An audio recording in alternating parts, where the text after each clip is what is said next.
Hello everybody and welcome back to Stasis. Now, I was actually playing around with the volume. I realized after two videos that it was really hard to hear me, and because the game volume was really loud, so I believe I fixed that. And it should be a lot easier to hear me now, but it also means the game won't drown me out. So I don't know if this is an improvement for you or if you would rather that I stay quiet, but you have no choice, so too bad. Ha ha. Ha ha ha.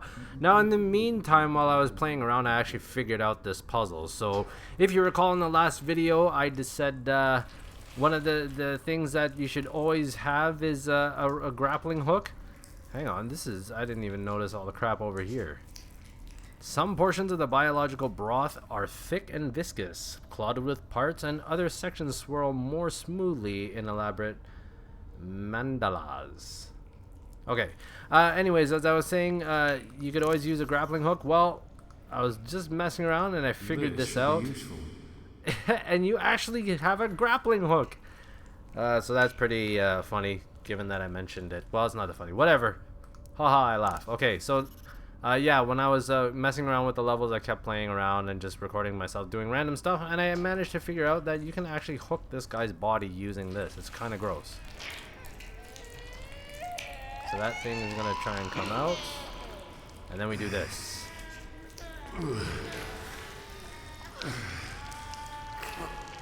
And...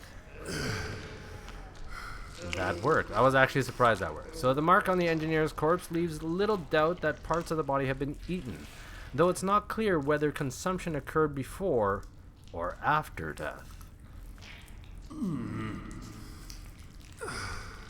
There you go. So now we managed to get the toolbox key, so I believe this is where our cable is. And if it isn't, then, well, we'll see what's in there. Hopefully it's not a mutant. No, it's a cable. There it is. Excellent. Alright, we have our cable, so now we can connect the cable to the generator. And then we'll, no? Maybe the cable to the generator. This goes on here.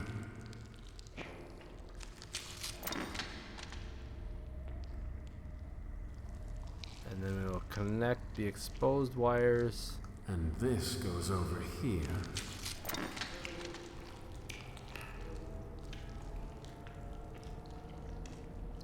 There you go. Now we can turn this thing on and electrocute the crap out of everybody.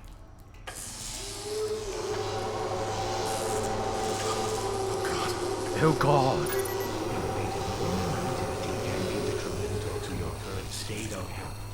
Please stay calm. Alright, so now that we've done that, can we just get across now? Okay, these things were swimming in it, and how come it's going to be solid when I walk on it? Okay, it's not solid. Never mind.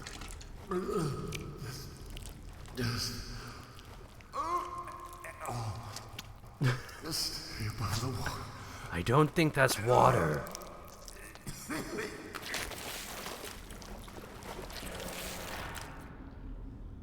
Alright, here we go. Into Valhalla, shiny and chrome. So yeah, can you hear me? I'm working on getting out of here. I can see a light far above me. I think it's a way out. But it's far above us. So there is a ladder here I can see. Crossbeam. A crossbeam runs between the two support columns. Broken computer terminals? Spider webs of cracks radiate outward from several damaged sections of the display panel. No power runs through the terminal. It's busted.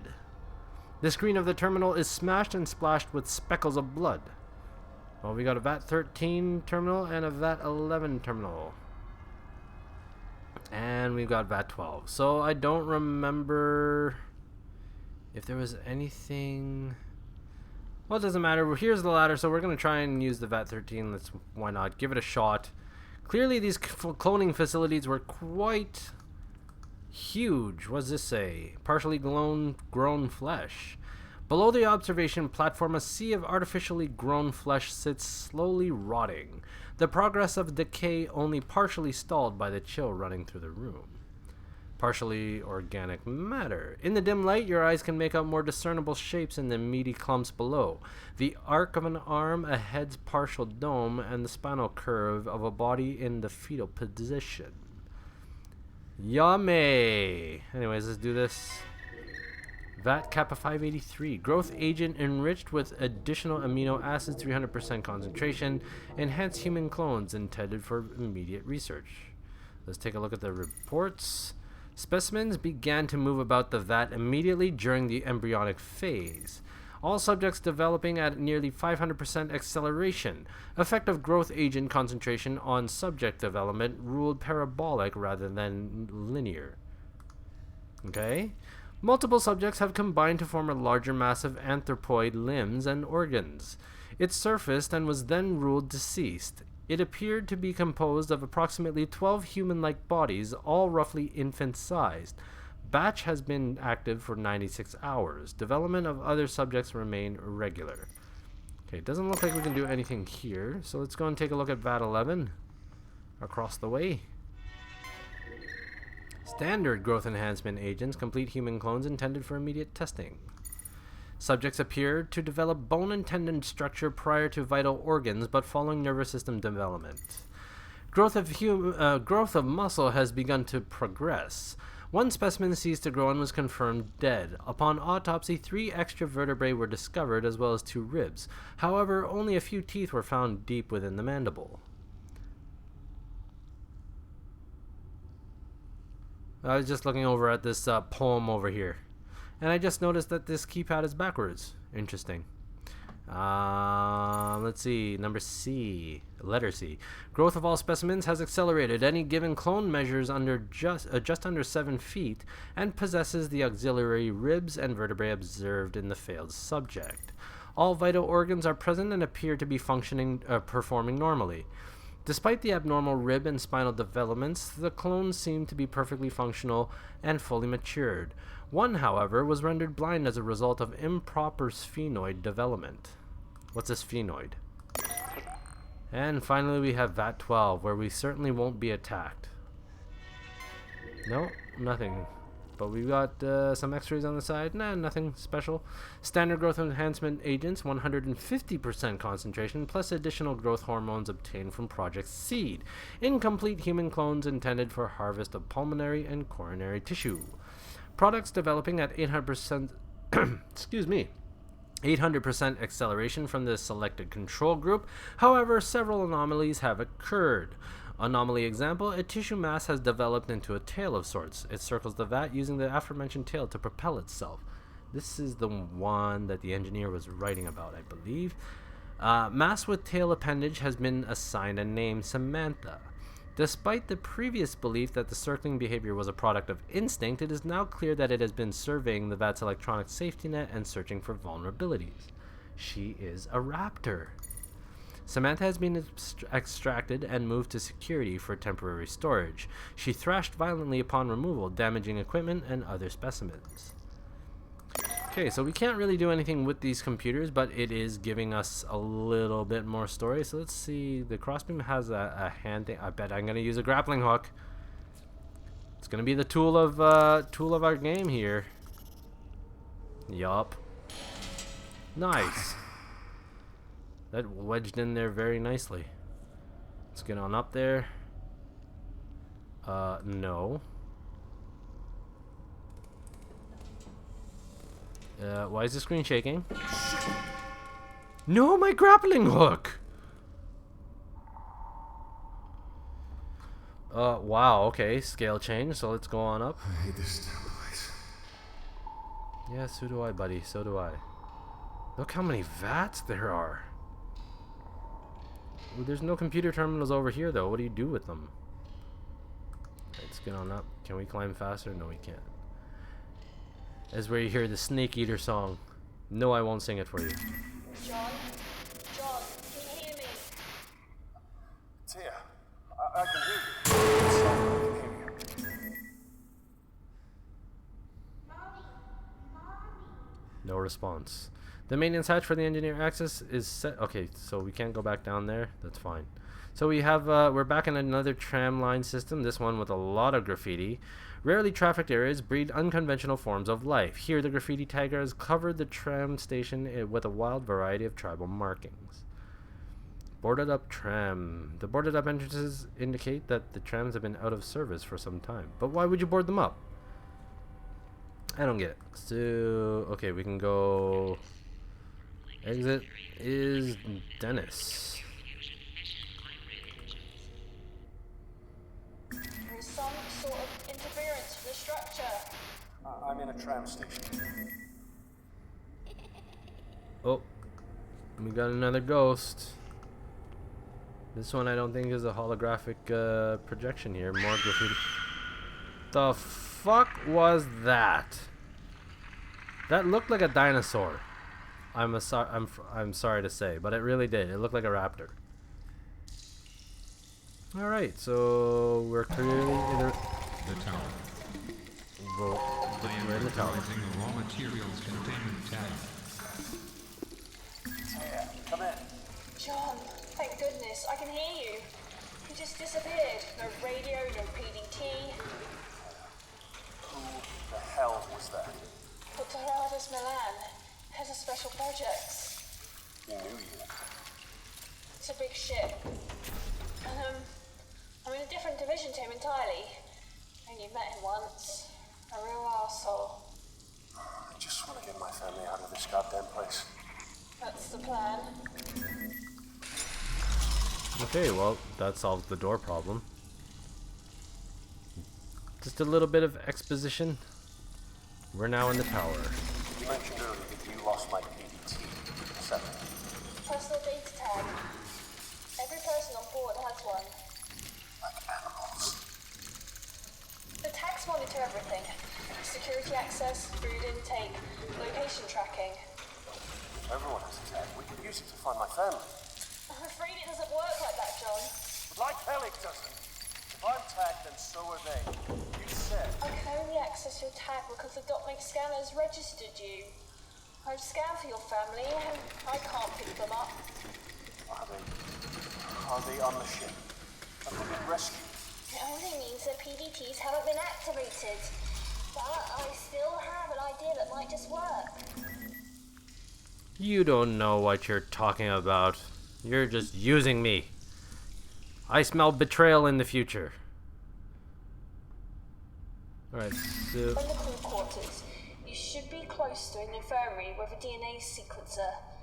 If you could get your blood into the sequencer, I can scan the ship for familial DNA, and then we can find your daughter. Then... We can use her DNA to find Ellen. Exactly. Notice, reserve power facilities are online. Or it's a Backup trap. Systems are now enabled and functioning at benchmark levels. The outside temperature is minus 200. So we're in the commons, and of course she wants us to go to the crew commons, but we're gonna go to the security office first because that is always a better idea. And lots of bodies. Let's see, a crumpled body rests against a slanted bulkhead in a leisurely repose. The uniform indicates that it's a security officer. They cut his wrists. He cut his wrist. Oh, we got more logs. This whole shift change thing is kind of strange. Putting Ronald in security when he's obviously not equipped strike me as irresponsible. Oh well, I'm sure I can compensate. A notice went out telling us to follow the new security guidelines this evening. I wonder what happened. It's only a few extra doors to lock as far as I'm concerned. Easy enough. Food supplies are stalled and people are getting nervous. Someone's been distilling alcohol despite the fact that express authorization is required to even possess it. Ivan was describing the concept of moonshine to Ronald, and the guy asked how moonshine could exist if we're in a spaceship so far away from the moon. I swear to God, if aliens board the ship and pick us off one by one or something, I want to see Ronald go first. I really want to do something about this alcohol situation. It's my duty to ensure that the Groom Lake's crew is secure and that important research isn't interfered with. At least I'd like to believe so. These clowns don't share the sentiment.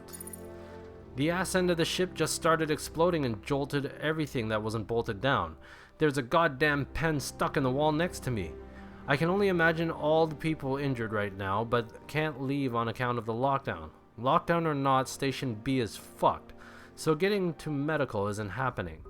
Someone suggested that we could use the specimen transport track, but that's shady as all hell. There's no leaving the security center now. Staring at Ronald's lifeless body is a fucking superior alternative to being ripped apart by whatever's outside. I hear screams. They're distant and muffled. Silence. 24 hours of silence. Not a scream, not a footstep. Still not a word from Ivan. The guy looked away from the atmosphere control room just before Ronald pulled the plug. I got bored and read Ronald's file. He had a lot of stuff running really deep. Maybe he wasn't ignorant after all. That's it for the water. Ivan refused to drink anything but moonshine. I tried my best to get him to have water. Stubborn bastard wouldn't hear it. He hasn't moved in a while. So, looks like everything came down at around Christmas. Excellent. Let's check out this one. The security guard seems to have died while sitting in this cushioned recliner. It tilts back at an angle that will hold the body for a long, long time. Until I move it. Okay, we got more logs. September all the way through Christmas into January 7th. And I believe this is the guy who's got drunk on everything. This new guy, Anderson, is really something. 5 minutes in the door and he's already asking what all the computers do. I like it. He's inquisitive, just like my boy back home. I'm glad he got put here in this shift change, but I'm disappointed that neither of these two are ladies. I could use some female company. This is Ivan. There we go. Okay, maybe Anderson is a little more confused than inquisitive, but his heart is in the right place. I can respect that. But Sarge? How in the hell did the boy get Sarge from Serato? Paul is just plain obnoxious. Right, I guess we call Ivan Sarge. Food's not coming for a while. Fortunately, somebody's been making moonshine. It's not the white oak whiskey from back home, but you don't come across much liquor in space. Looks like I'll be moderating the supply, so to speak. Hodgson just tried to arrest someone. Prick. Rations are in. Good thing, too. The liquor wasn't keeping the crew at bay like it used to. This entire ship smells like shit. It's always been bad, but it gets worse every day. It's even a different type of shit every once in a while. Beyond me. Groom Lake is on lockdown. Tremors, power outages, and several injured. When was that? December 19th. Okay. Some guys left 3 days ago to repair a tram station. Haven't heard from them since. I can only fear the worst, and I don't want to wait to figure out what's been going on around here. Paul and I have agreed on a solution, but Anderson isn't grasping it. I don't expect him to. I knew Anderson would have trouble coping. I knew he wouldn't understand. At least he went easier than we will. He saw so much in a short life, there just wasn't room for more. He'll never have a funeral. Nobody back home is going to think of him and wonder what happened. I think Paul and I are the only people on this ship who knew him by name. Maybe that Samantha girl he was talking about still remembers him. Her dog could be named after him. Or maybe he picked her a flower and she tucked it into a book. I never did read much, but right now I'd love to be holding a book. Poe would work. He's the only author I know by name. I haven't talked to Paul. He thinks that I'm drinking, but I'm too preoccupied with Anderson for that. I figure I'm writing this for a reason. What if nobody ever reads it? What if this ship just drifts to the edge of the universe, dead and empty? If you exist, if you somehow stumble upon this, remember Anderson for me. He reminds me so much of how my son used to be. If you don't do it, nobody will. I don't beg. I never beg. But if you're a decent human, you'll know why you have to. Remember Anderson. Barely awake, typing is an effort. Moonshine is not water. Hodgson had last word.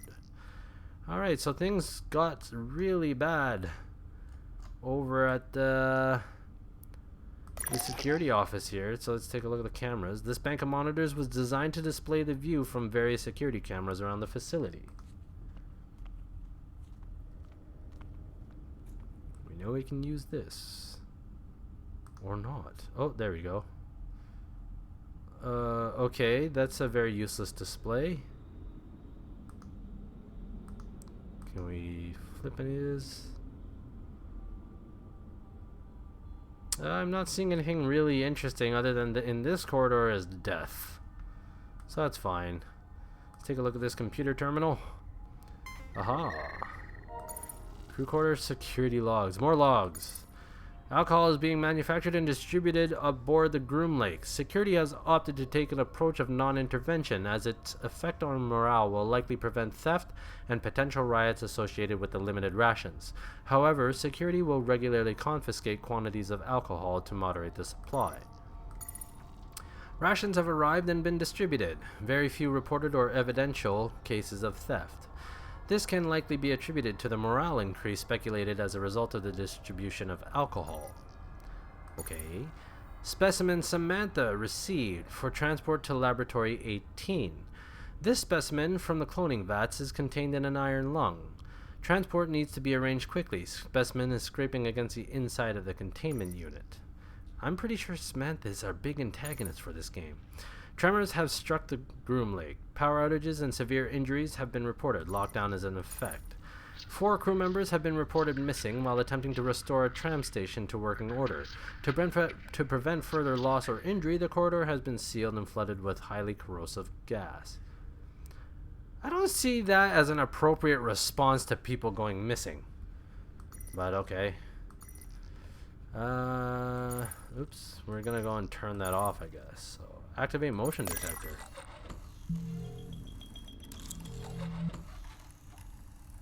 Okay. I'll need to figure something out here. Okay, we're gonna have to put something there. Viewing portals look in upon disturbingly grimy life support control room. Meh. Alright, let's go to the commons and get into that DNA scanner, even though I really don't feel comfortable doing so just because a perfect stranger is talking to us over a radio. That's just me. Once we know where Becca is, how can I get to her? There is another tram through the crew quarters. Once we know where you're going, we'll move forward from there. More trams. More trams. God forgive my smile? Interesting. We got a dead body. The body lies slumped against the entrance bulkhead with its head hanging forward. It's almost impossible to imagine him having a nap during a long shift. We got a frosted glass door that's locked. And another PDA. Oh, shit. Okay, that was a little scary. I wish I could do something. Here we have Dr. Rick Graham. He wrote "help me" on the side of his data pad. I'm getting sick of this bumps and scrapes bullshit. I didn't get this degree just so I could stitch idiots up when they accidentally stab themselves with a pen. I want to do fun experiments. Is that too much to ask? It's not like I wanted to be a mad scientist and sew new arms onto people or anything, although human spiders would be cool. December 7th. It's a miracle! Security somehow ended up passing a container from one of the cloning vats onto me. It's labeled Samantha. They understand it's to be transferred to Lab 18, right? Oh well, no reason I can't observe it for a while, right? I'll have my loyal assistant Miriam make up some good excuses for me. Well, this is where things go to hell. December 8th. This creature is marvelous. The notes included don't say much, but I'm pretty sure that she didn't have a fully formed spine when they packaged this girl up. It describes her as being just a tail. There are some other bones as well, but I didn't major in monster anatomy. I wish I had, though. You can't make this shit up. 2 days later. This fucker grew eyes. I mean it. She did not have these the last time I checked. They're rudimentary, sure, but they just grew. They follow me around. At this point, I'm going to take credit for Samantha entirely. I mean, they can't prove there was anything more than some stem cells in that container the last they saw it, right? From now on, Samantha is mine. I can't wait to see what she turns into. Lab 18 is definitely getting suspicious and impatient. I'm running out of excuses for why I haven't transferred Samantha yet. I need Miriam to stall a bit longer. I read her PDA, so I know she wants to turn me in. She wants my job. Fortunately, I have video of her screwing the guys from the lab. All of them. So there's my job security. Well, Miriam's quite the athletic person. December 19th. This just got serious. The tremors knocked me over the counter and I twisted a muscle in my knee. It's going to be a long lockdown spent bandaging people up without any access to the full medical wing. December 21st, Samantha isn't mine anymore. Some other poor fool can take responsibility for this one. December 29th, I heard shrill screams coming from the entertainment area. The first and last time I performed surgery, the patient woke up and started screaming her head off. Something about seeing your own exposed ribs really bothers people. Anyway, these screams were like that, only more intense. They're the screams of the dying. I've locked the emergency bulkhead. No sign of Miriam. Alright, so fun times. God forgive us. I guess we'll go in here and get crushed. No, we're not getting crushed. I fully expected to die just then. Interesting. Alright, looks like this is where we're going to have our DNA stored. We've got the scanner, and there's an iron lung. The cylindrical hyperbaric chamber is welded shut, creating a metal tomb for anyone inside. The cylindrical, okay. You have another PDA. Frosted glass window. Congealed blood runs down the frosted glass wall. This device appears to analyze the DNA of samples placed on its receiving tray. Okay. Let's go and use this first before we finish the video off with some notes. Excellent. You need to get your blood sample onto the receiving tray, and I'll do the rest. Where's the receiving tray? Oh, I need to use a syringe on myself. That's what it's for. Alright. Full hypodermic syringe. Put it on the DNA scanner.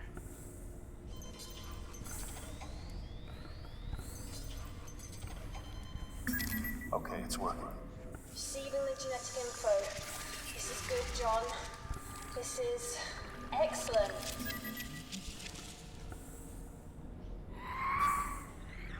Wait. I can hear something. Why would she care? Yeah, I don't think I really want to touch that window just yet. Let's go and look at this PDA because we're running out of time, and then we will go touch that window. Alright, Miriam Goldberg, the assistant. December 7th. Dr. Graham is up to no good. This weird pod accidentally arrived at our medical bay. It holds the most terrifying creature I've ever seen in my entire life, and he says it's beautiful. He wants me to find excuses for why it isn't being transferred to Lab 18. Good thing the guys there like me. I'll help him keep it a secret for now, although I might get his job if I could get him kicked off the Groom Lake. I'll keep an eye on what he's up to. Interesting. The thing is growing all sorts of body parts at ungodly rates. The notes say it was just a tail and some flesh at some point, but I don't even see the tail anymore. What kind of fucked up experiments are we doing? Fuck. I'm locked out of the medical bay, and Dr. Graham has locked himself in there with that thing. We need to help these injured people. Insufferable prick. They want to use the specimen transport track to get the injured crew members to the medical wing. Even if the ship wasn't falling apart, that's a terrible idea. It's funny to see everyone frantically typing away on their PDAs. Who's going to read it? Me? The surface of whatever planet's gravitational pull the lifeless Groom Lake gets sucked into doesn't care about your damn feelings. Well, at least the game is self-aware. Alright, let's go and touch this frosted glass window because that's what we do. Okay, we can't. Sure.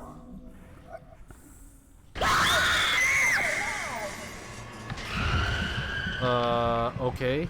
Well, there goes that security guard.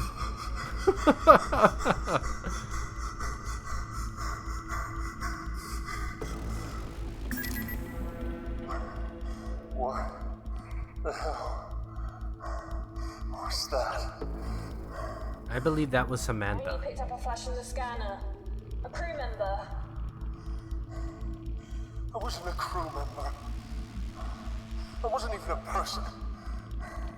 I was an animal. The upload's Animal. finished. I'm going to start the scan now. Tia, what's going on here? Samantha is my daughter. Things, but I don't know any specifics. You have to believe me. Maybe it was one of the fucking things that ate Yuri. Crow plants. I don't care for man's pets. Just let me know when the scan's finished. Secondary containment is now accessible. Head through to the other tram station. Alright. back on a tram. Interesting things. Warning. Serotonin levels are abnormal. We got the entertainment block, which is locked down. What does that say? Scuffing on the floor in front of this door indicates that it has seen frequent use. And then we've got Tram Station B. This door must have a faulty seal. A cloud of acrid gas hangs near the floor, leaking from the room beyond. And then we've got a mess hall over here, which is probably locked down.